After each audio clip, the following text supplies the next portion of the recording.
Take a nice deep breath in, inhale. Then slow exhale and allow yourself to relax. Okay. Now, put your hands in front of you like this now. And then, now clasp your hand together. Then imagine as if meron kayong pinipigang sponge in between your hands. So just imagine it. Okay. Now, put your index fingers up, out, like this. Then eye level, like this one. Okay. Now, ganito palayo. So now, imagine nyo pa rin na may pinipiga ka ng sponge in between your fingers. So as you are sitting there listening to the sound of my voice and be aware of your surroundings, I want you to open your index fingers like this, around 1 to 2 inches. Okay, now as you are listening to my voice, nakaupo kayo dyan comfortably, and you are focusing on anything that I say, I want you to focus on the space in between your index fingers now. And as you focus on the space in between your index fingers now, habang naka-open siya, okay, open nyo yung index fingers nyo, titigan nyo lang siya. Okay? Okay? Now, I want you to imagine na may dalawang magnet in between your fingers. And as you are focusing on the space in between your fingers, you'll notice that unti-unting nag-start mag-move yung fingers nyo without you controlling it. And in a moment, not yet but in a little while, habang naka-focus ka dyan sa space, you'll realize na nag-start na mag-move towards each other yung mga daliri ninyo. And in a moment, not yet but in a little while, once magdikit na yung mga daliri ninyo, you'll realize na mag-start na siyang mag-stuck and mag-stick together. And habang ginagawa niyo siya, habang nakafocus ka dyan, it will just make you more relaxed, totally relaxed.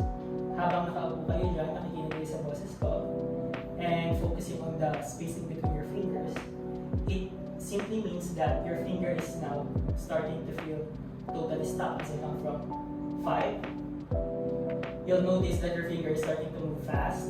4. Once na nagdikit na siya, it's starting to feel totally stuck. 3. Para na siyang nakamagnet and totally na parang naka-super glued.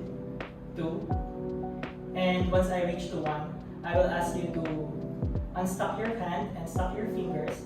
And the more you try to unstuck it, the more you can. And the more you can, the more you will try to stuck it as I count from 3, 2, and 1. I want you to try to unstuck your hand. The more you try to unstuck it, the more you can. The more you can, the more you will try to unstuck it, but it's totally stuck.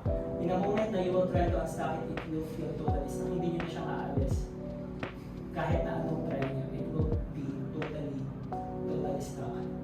Now, I want you to do your best na pag-himalay kamay nyo. Now, as I count from 1, 2, and 3, it feels totally stuck. The more you try, the more you can. The more you can, the more you feel that your hand is totally stuck right now.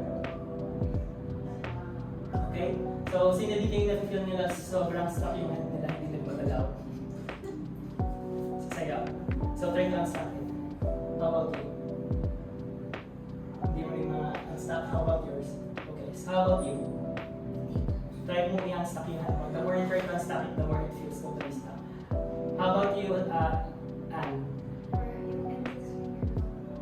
How about your hands? Okay, so as I come from 1 to 3, when I snap my finger, you can now unstuck your hand. 1, 2, and 3. So how does it feel? Sino dito yung mga na-stop yung hands? Ako po. Sabi na na-stop. Hindi siya totally. Sino yung mga na-stop yung hands nila? Okay. So maybe we can start with both fingers. Na-stop din sa'yo? Yung whole hand. Full hand mo.